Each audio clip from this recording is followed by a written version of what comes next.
What's up guys? Ganito pala yung process natin sa pagkakabit or paglagay ng angular bracket para sa ating perimeter frame ng 38 series na owning window. So gamit pala natin dito is 1/8 by 1 by 1 na angular bracket, and then yung ating rivets is either 1/8 or 1/8 by 1 half.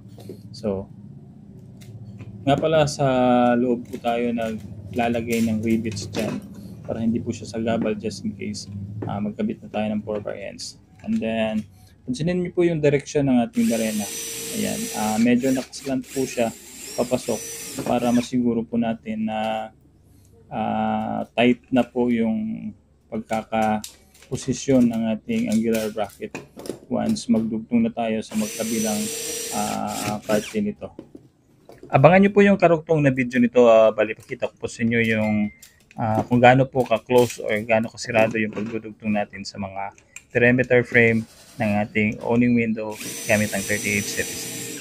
Sa mga baguhan or gustong matuto, subscribe niyo po yung aking channel or follow nyo rin po yung aking Facebook para mas marami po kayong matututunan. So, that's the end for today's video. Maraming po salamat. Have a good day everyone. Bye-bye.